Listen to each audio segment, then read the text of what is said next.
I am Nadia Noor. Dear students, आज का जो लेक्चर है it is from bacterial conjugation. आज के लेक्चर में हम बैक्टीरियल कॉन्जुगेशन के प्रोसेस को डिटेल में डिस्कस करेंगे। प्रीवियस लेक्चर्स में हमने ये डिस्कस किया था बैक्टीरिया में जो हॉरिजॉन्टल जीन ट्रांसफ़र के मेथड्स हैं उसमें पहला ट्रांसफॉर्मेशन था। उसके बाद जो दूसरा मेथड है इट इज़ बैक्टीरियल कॉन्जुगेशन। और कॉन्जुगेशन एक ऐसा प्रोसेस है जिसमें डोनर से रेसिपिएंट के दरमियान जो है जीन्स ट्रांसफ़र होते हैं, जो यूजुअली प्लाज्मिड के जीन्स होते हैं, by making a physical contact.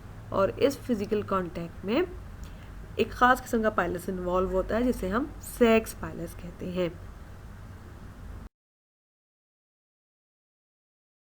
Process of conjugation. Conjugation के प्रोसेस के लिए अगर हम देखें जो रिक्वायरमेंट्स हैं वो क्या है कि एक डोनर होना चाहिए जो कि एफ पॉजिटिव हो। एफ पॉजिटिव मुराद एक ऐसा सेल है जिसके पास एफ प्लाज्मिड मौजूद हो। एफ प्लाज्मिड ऐसा प्लाज्मिड है that code for the fertility factor. और फर्टिलिटी फैक्टर क्या है? Basically it is the F pilus. जिस सेल के पास फर्टिलिटी फैक्टर होगा या एफ पाइलस मौजूद होगी वो इस काबिल होगा कि वो अपने इन एफ प्लाज्मिड के जीन्स को ट्रांसफ़र कर सके टू दी रेसिपिएंट सेल। और ऐसा सेल एफ पॉजिटिव सेल या मेल सेल कहलाता है। इस डायग्राम में आप देख सकते हैं ये एक मेल सेल है जिसके पास एफ पाइलस है और क्योंकि इट कंटेन्स एफ प्लाज्मिड। दूसरा रेसिपिएंट सेल है जो कि एफ नेगेटिव है और ये फीमेल सेल भी है, कह सकते हैं इसके पास एफ फैक्टर मौजूद नहीं है। कॉन्जुगेशन का जो फर्स्ट स्टेप है it is the formation of conjugation tube. जो एफ पाइलस एक स्पेशलाइज्ड स्ट्रक्चर है जो कांटेक्ट करता है विद दी रेसिपिएंट सेल। और रेसिपिएंट सेल की सरफेस पे ख़ास रिसेप्टर्स मौजूद होते हैं जिनसे ये एफ पाइलस जो है वो बाइंड करता है और ये रीट्रैक्ट करता है जिससे जो डोनर और रेसिपिएंट का पेयर है ये एक दूसरे के करीब आ जाता है।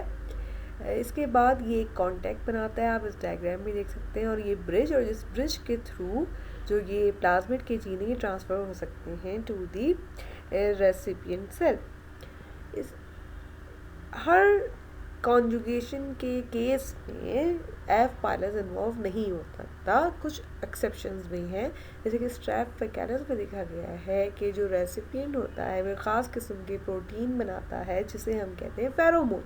और ये फेरोमोन जो है वो क्या करते हैं, ये करीब जो भी डोनर सेल मौजूद होता है उसमें जाते हैं और उसके अंदर ख़ास किस्म का प्रोटीन बनाते हैं जो कि एडहेशंस कहलाता है। और ये एडहेशंस जो हैं वो डोनर की जो सरफेस कोट कर लेते हैं जिससे जो रेसिपिएंट है वो जाके अटैच कर लेता है और ये पेयर जो है एक दूसरे से मेटिंग करता है और प्लाज्मिड के जीन ट्रांसफ़र हो जाते हैं। कॉन्जुगेशन का जो आम प्रोसेस है उसमें ये एफ पाइलस है जब ये अटैच होता है विद दी रेसिपिएंट तो इस एफ पाइलस के बेस पे एक ट्रो डी एंजाइम होता है जो कि इन्वॉल्व होता है for the transference of the DNA. इसके लिए जो मेम्ब्रेन है डोनर और रेसिपिएंट की फ्यूज हो जाती है।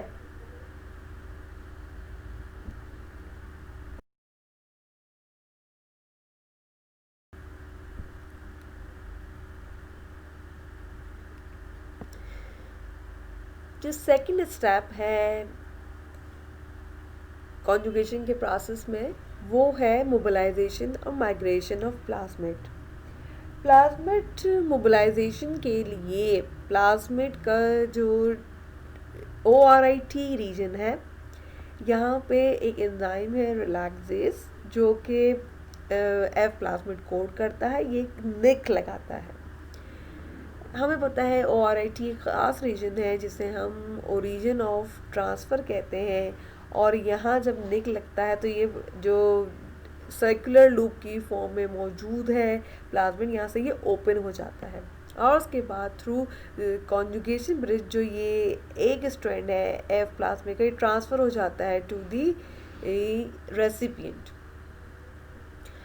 यूजली ये जो रिलैक्सेज है ये सिंगल एंजाइम भी हो सकता है और ये कॉम्प्लेक्स भी हो सकता है डिफरेंट प्रोटीन का, जिसे हम रिलैक्सोसोम कहते हैं। इस रिलैक्सोसोम कॉम्प्लेक्स में 3 प्रोटीन इन्वॉल्व होते हैं, relaxase, TraI, TraY, TraM and integrated host factor. ये जो रिलैक्सेज एंजाइम है ये ORI-T पे कट लगा देता है और कट लगाने के बाद जो है यहाँ से प्लाज्मिड जो है वो ओपन हो जाता है और जो एक स्ट्रैंड है जो 5 प्राइम टू 3 प्राइम की डायरेक्शन में है वो ट्रांसफ़र हो जाता है टू दी रेसिपिएंट सेल। हम ये भी जिक्र कर चुके हैं कि जो प्लाज्मिड है इसका सिंगल स्ट्रैंड ही ट्रांसफ़र होता है टू दी रेसिपिएंट। तो इस तरह से जो डोनर और रेसिपिएंट दोनों हैं इनके पास अब सिंगल स्ट्रैंड रह जाता है। और आफ्टर द ट्रांसफ़र जो नेक्स्ट स्टेप होता है it is the synthesis of plasmid DNA। Donor के अंदर जो सिंगल स्ट्रैंड है वो कन्वर्ट हो जाता है इनटू अ डबल स्ट्रैंड, इसे हम कहते हैं डोनर कॉन्जुगल सिंथेसिस। ऐसे ही जो रेसिपिएंट है उसके अंदर जो सिंगल स्ट्रैंड उसने एक्वायर किया है फ्रॉम अ डोनर वो अपना डबल स्ट्रैंड सिंथेसाइज करता है और इसे हम कहते हैं conjugal donor recipients conjugal DNA synthesis. और ये जो रेप्लिकेशन है ये ORI-V रीजन से स्टार्ट होती है। हम ये रीजन डिटेल में डिस्कस कर चुके हैं जब हमने प्लाज्मिड एफ प्लाज्मिड का स्ट्रक्चर डिस्कस किया था इन दी प्रीवियस लेक्चर।